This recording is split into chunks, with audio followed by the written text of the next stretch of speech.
Good evening, guys. Mr. Jones here. Today, of course, the ones that are out of school right now, you guys will be working on our next unit that we're moving to. So we're done with the ancient river civilization. Now we're into moving in. We'll move moving into ancient Greece.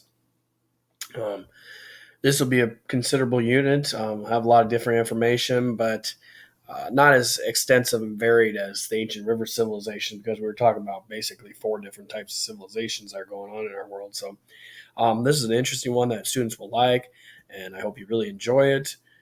In addition, the ones at school will be taking the test, and then we'll flip flop back and forth. All right. So, hope you enjoy this one. Basically, I just ask you that you take down the notes for the slides I go through today. Okay, and then the rest will be up to you later time when we go over it. But these ones with the slides on it, you need to take down notes. You can do that on a separate piece of paper in your Chromebook or however you choose to do it. You do you, and I'll do me. Okay. Ancient Greece, guys, is basically the foundation of our modern civilization as we know it. Pre-modern Western civilization, I like to call it here. Okay. The reason, well, a lot of the foundations of who we are today in terms of government, thoughts and ideas, education, especially, are the basis of what ancient Greece was. Okay. So you will see a lot of various things here that will stick out to you. And basically, the foundation of a modern democracy is ancient Greece. Okay, so some key ideas that I would like to share with you, um, and write these down as well as I'm speaking. Okay, geography, guys, plays an important role in shaping Greek civilization. Okay, if you would take a look at a map, and I will show it here in a bit. Okay, ancient Greek civilization has many characteristics. Okay, many characteristics, especially how, if we look at Greece, it is shaped in many different ways. Lands tall, lands this, lands short, hilly, watery, this, that. Okay.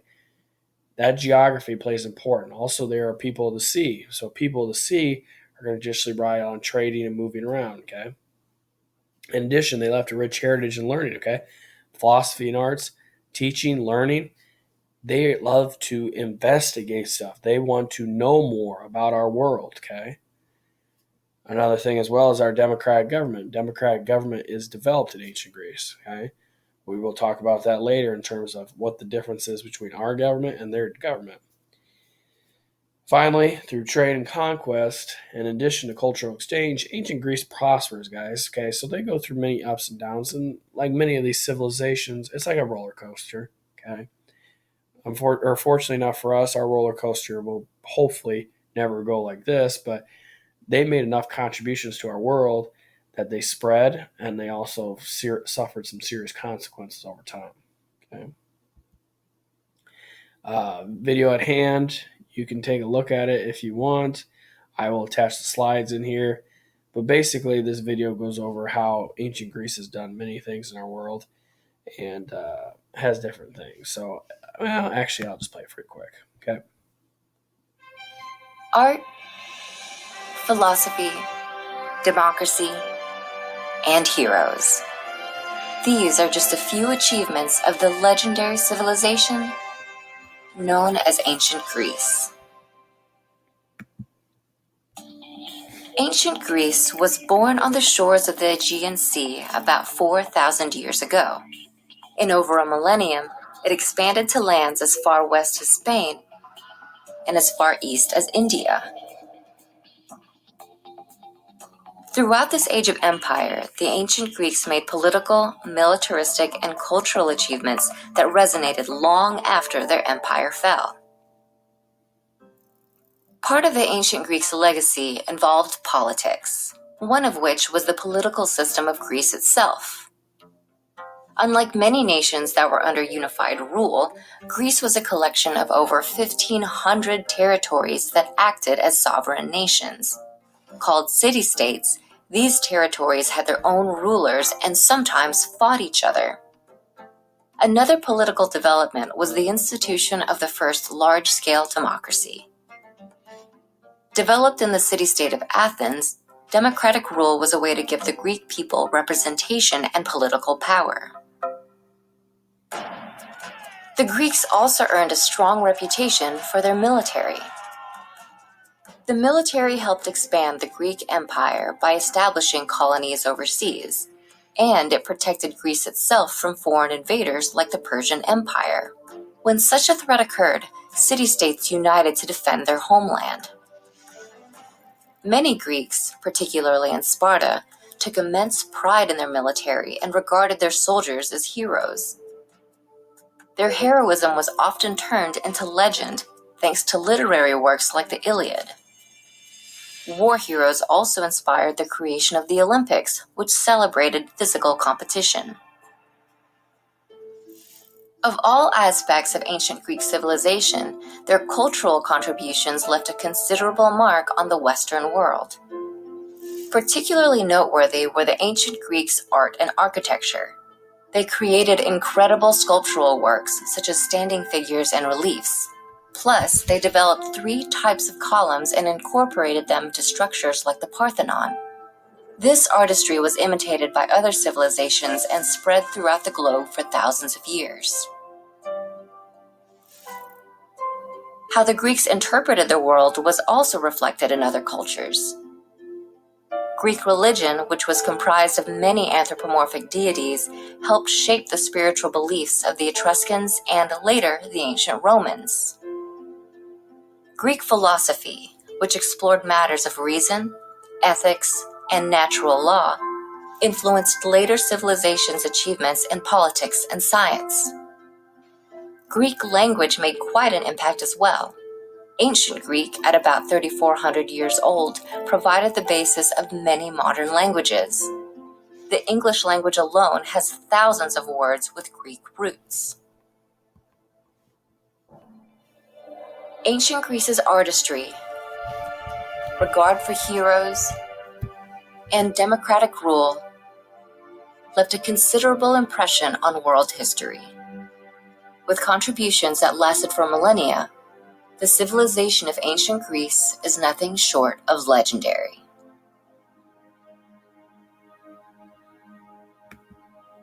I always consider that a great video, guys. Basically, just lays out a lot of things we're going to talk about. And basically, this unit, I tell you guys, this is going to be a longer unit because of there's so much to talk about in terms of one civilization. In ancient Greece, you guys can see laid out so many different things in terms of, warfare, city states, government, trading, this, that. Okay. There's so much to talk about. And also, terms, too, is at the end, I like the one about the myths and the gods and the goddesses. And that's one we will focus on here later today as your part of your assignment. Okay. So, physical geography. Okay, so we're going to talk about the geography here in this presentation, and then I'll hand over you the Greeks and goddess part here in a bit. Greece itself, guys, if you've seen in the video and also in pictures, is traditionally a mountainous area. Okay, it's very irregular coastline. Um, it's not flat. Okay, it's not Iowa, for instance. It is very, very mountainous. Okay, there's not any much for flatland. Small valleys are traditionally near the coast, okay? And with that, those small valleys are very fertile in farmland, and the seas around the Greece are full of fish, okay? So two different things that basically benefit the Greece in many ways, which makes them a people of the sea, okay? And people of the sea definitely live off of fish. And finally, ancient Greeks mostly settle in the valleys where this fertile soil is because, well, they want the fertile soil for the farmland, and also they were close enough where they could farm and fish at the same time. So map lays out here. This is a pretty extensive map that shows you guys a little bit of this extensive. So the darker browns basically shows you the elevation changes that are higher up within ancient Greece and Greece itself. Okay, you guys can see it is very, very mountainous, especially in areas that are heavily more populated in terms of Greek city states. So around here in Peloponnese, around here in Euboea, okay, areas that are very extensive. You got to remember also in terms of ancient Greece, we are talking about everything. Okay, so Greece itself today is about this. Ancient Greece can extend all the way over here into what is modern day Turkey, but at this time we would traditionally call it Anatolia. Okay, and that is what it's called during this time period. It is made up of other areas in terms of other empires, but you have a lot of different city states, okay, that are around this area here near Macedonia and Thrace, Illyria, and Lydia, okay? But the two main ones that we will talk about here are Sparta and Athens should be up here, okay? Two main ones. And you guys can see there's a ton of different city-states, okay? So I analyzed this coastline. This is what a coastline in Greece would look like today, okay? I can tell you it is not flat, it's not straight. You guys can see that for a fact, okay? Finally, the mountainous terrain is another aspect that I talk about. Remember, the idea is a lot of fertile soil and different things come down from here, or fertile water, okay, and fertilize the farmland. And then eventually, here's what traditional farmland in Greece would look like.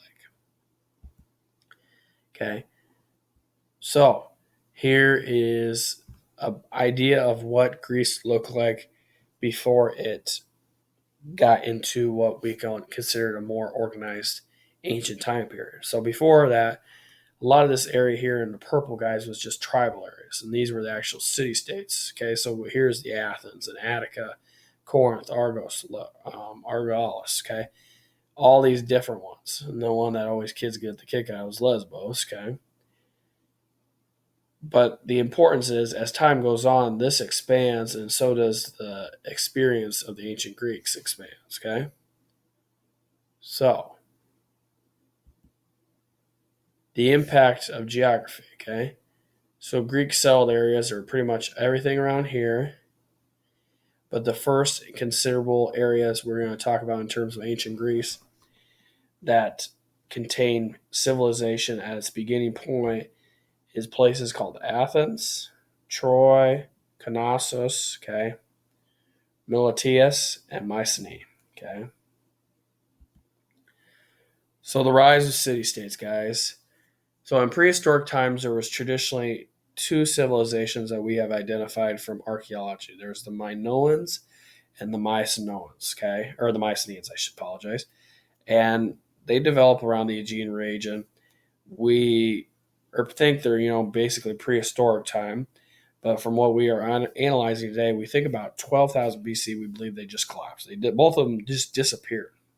Okay, there's no trace of that civilization after that, in our opinion. But the reasons for that are kind of unclear. One may contribute to the other. Fortified towns throughout Greece developed into independent city-states during this time. And the one thing you guys will understand is they do not agree with each other. So they fight constantly between each other. So, for example, we have what is an example of the Minoans, okay, and their civilization. Minoans were on the island of Crete, okay. We believe they came to extinct after the Mycenaeans came and investigated some of the area. And this is what it would look like.